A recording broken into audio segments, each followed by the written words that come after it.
Bonjour à tous et bienvenue sur la chaîne Ready for America. Aujourd'hui, on va parler d'un sujet qui intéresse beaucoup de futurs expatriés et d'entrepreneurs. Comment racheter une entreprise aux États-Unis? Et on parlera particulièrement de la Floride aujourd'hui. C'est une option très intéressante pour s'implanter et vivre aux États-Unis, surtout si vous visez un visa d'entrepreneur qu'on appelle le visa E2.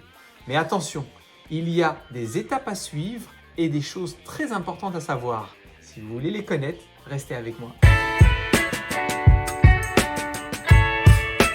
Pourquoi racheter une entreprise en Floride? Tout d'abord, la Floride est un État qui se trouve dans le sud des États-Unis d'Amérique. Le climat y est clément, les plages sont magnifiques, le cadre de vie est exceptionnel. Forcément, vous connaissez Miami, mais il n'y a pas que Miami en Floride. Miami est sur la côte Est.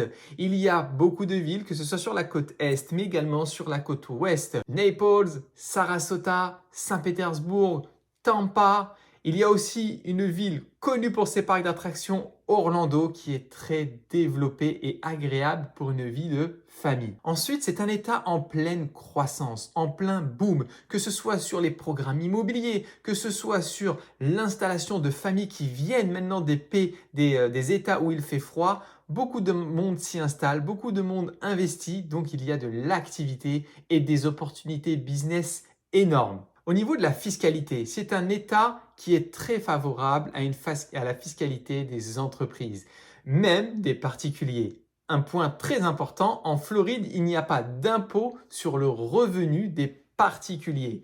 Attention, cela ne veut pas dire qu'il n'y a pas d'impôt du tout, il n'y a pas d'impôt de l'État, mais il y a l'impôt qu'on va dire fédéral, qu'on appelle fédéral, c'est-à-dire qui est imposé à tous les États. D'accord? Bref, en tout cas, vous l'aurez compris, c'est avantageux au niveau fiscal.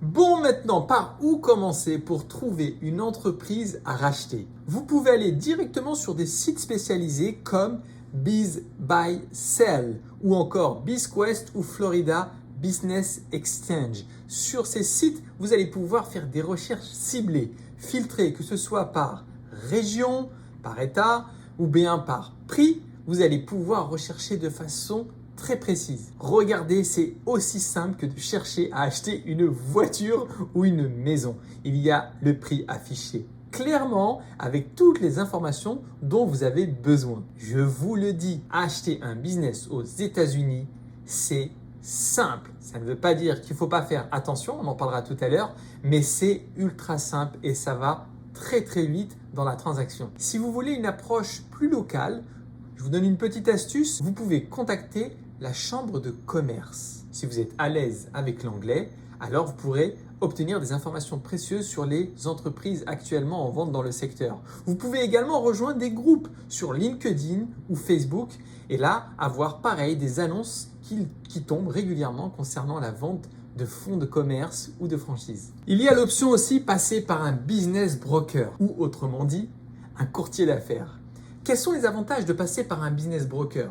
Clairement, c'est lui qui va négocier pour vous, faire les vérifications nécessaires aussi pour savoir si le business est rentable et viable, s'il n'y a pas des dettes cachées. Son rôle est ultra important.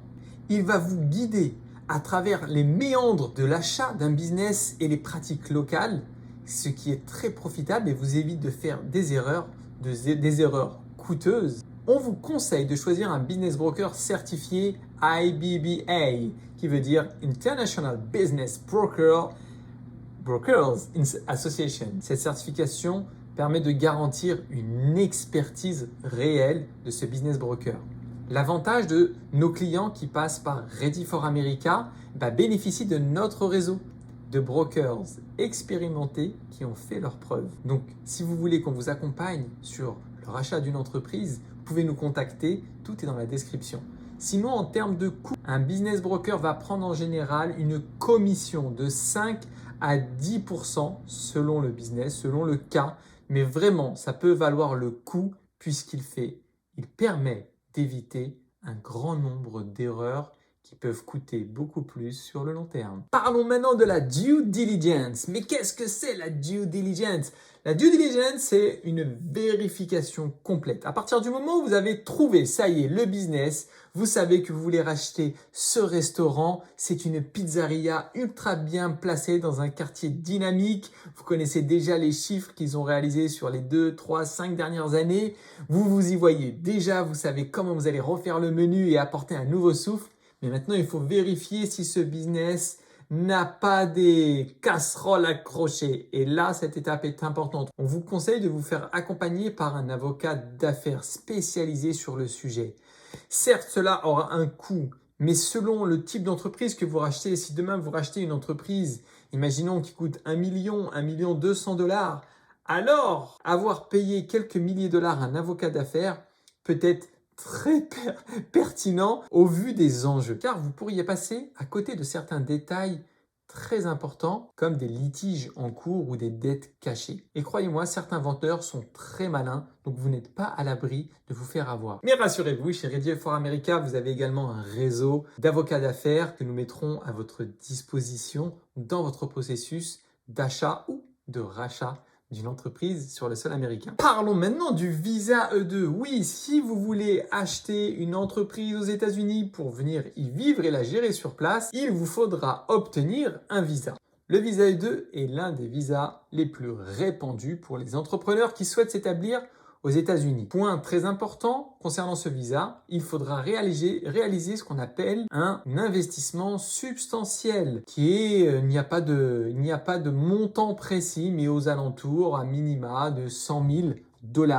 Ce qui est important, c'est de prouver à l'administration américaine que votre business sera viable, rentable et qui va générer de l'emploi, viable, rentable et générer de l'emploi. Et dans le cadre de ce visa, il faudra donc préparer un business plan solide pour convaincre l'administration américaine de votre projet afin que vous obteniez ce visa. Chez Ready for America, on rédige ce business plan pour vous, pour que vraiment il soit bien fait dans les règles de l'art afin de correspondre aux exigences et convaincre l'administration américaine. Et que ce business plan soit professionnel et intégré à votre dossier de demande de visa déposé par l'avocat. Point important, les autorisations et les licences. Selon l'État où vous allez vouloir vous implanter, selon les secteurs, il va y avoir des licences ou des autorisations à obtenir.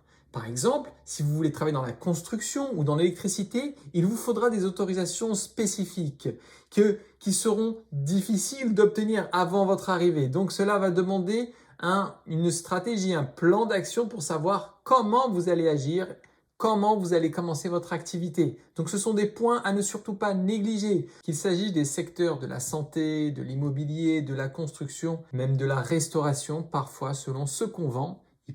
Cela peut nécessiter des autorisations ou des licences. Je vous conseille donc de bien vérifier ces aspects légaux avant de vous engager parce que cela pourrait constituer un blocage dans votre projet. Pour cela, vous pourrez vous appuyer de votre avocat de l'immigration ou de votre avocat des affaires au moment venu. Une fois que tout est en ordre, financement, autorisation, achat, tout est clair, ça y est, il faut penser maintenant à la transition. C'est une phase importante. Avant qu'on vous remette les clés, il est bon de trouver le moyen de faire une transition entre l'ancien propriétaire et vous pour vous assurer que la clientèle existante restera fidèle à ce business. Cela permet également de conserver les liens avec les fournisseurs, point névralgique, et également de comprendre bien tous les process afin que vous puissiez être opérationnel